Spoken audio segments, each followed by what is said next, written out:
कृपा hair tonic, आयुर्वेदिक औषधी वनस्पतींचे परिपूर्ण मिश्रण, 100% आयुर्वेदिक। एखादा कॉमेडियन काय बोलतो याकडे मी लक्ष देत नाही असं विधान आमदार दीपक केसरकर यांनी केलंय। पाहूयात। ही पक्षप्रमुखांनी दिलेली होती, त्यांनी ती स्वीकारली नाही। त्यांनी स्वतः म्हटलेलं की त्यांच्या डोळ्यामध्ये पाणी आलं कारण ते भावनाप्रधान आहे। कोणी असं म्हणण्याचं कारण नाही की एखाद्या पदासाठी म्हणून एवढा मोठा मनुष्य काही निर्णय घेऊ शकतो।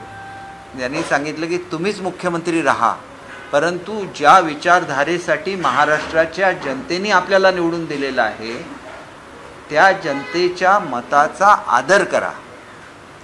तुम्ही पुन्हा एकदा युतीचं स्थापना महाराष्ट्रामध्ये करा।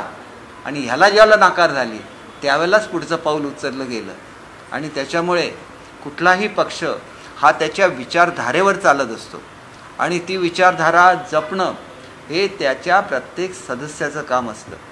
आणि म्हणून ती विचारधारा ही काही काँग्रेसची विचारधारा नाही आहे, ती बाळासाहेबांची विचारधारा आहे। युतीची स्थापना हीच मुळात बाळासाहेबांनी ज्यावेळेला केली त्यावेळेला त्यांच्याबरोबर प्रमोद महाजन होते, गोपीनाथ मुंडे होते आणि भारतातली ही सर्वात जुनी युती आहे हे आपण लक्षात घेतलं पाहिजे।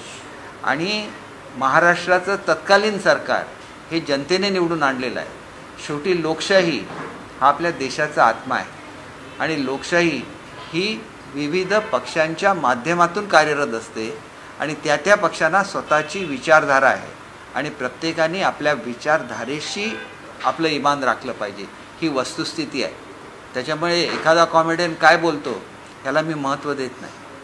कायदेशीर प्रक्रिया सुरू झालेली आहे, त्याला अनेक लोक मीडियाच्या माध्यमातून त्या सोशल मीडियाच्या माध्यमातून येतात आणि हक्कभंगाबद्दल सांगायला लागतात।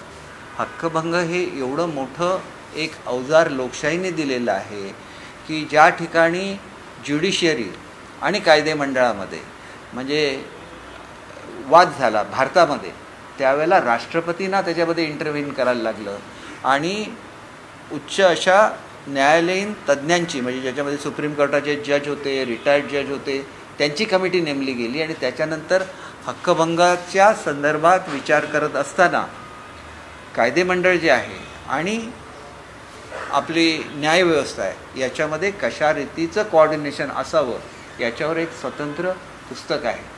आणि म्हणून मला एवढंच सांगायचं आहे की उठसूट कोणी उठायचं आणि कशी भाषणं करायची हे लोकशाहीमध्ये चुकीचं आहे। तुम्ही आधी त्याचा अभ्यास करा। एखादं प्रकरण जेव्हा हक्कभंग समितीकडे जायचं तर ते कायद्याच्या आधारावरच चालवलं जातं आणि जोपर्यंत ते प्रकरण चालत असतं तोपर्यंत ज्युडिशरीसुद्धा त्याच्यामध्ये हस्तक्षेप करत नाही। हे मी स्वतः बघितलेलं आहे, कारण मी हक्कभंग समितीचा अध्यक्ष होतो। ज्यावेळेला अर्णब गोस्वामींचं प्रकरण होतं आमच्यासमोर त्यावेळेला फार मोठे कायदेशीर तज्ज्ञ हे सुद्धा हायकोर्ट सुप्रीम कोर्टापर्यंत गेले, परंतु याच्यामध्ये कुठेही हस्तक्षेप झाला नाही आणि त्याच्यामुळे त्याचा आदर प्रत्येकाने ठेवला पाहिजे।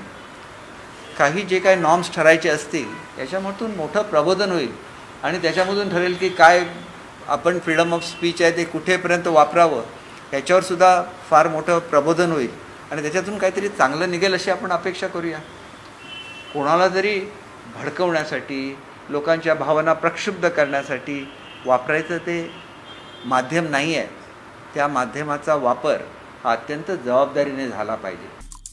आमचे दिवसभरातले सर्व अपडेट्स, ताज्या घडामोडी आणि थेट लाईव्ह पाहण्यासाठी सबस्क्राइब करा, लाईक करा कोकणचं नंबर 1 महा चॅनल कोकण 7 लाईव्हचं YouTube चॅनल।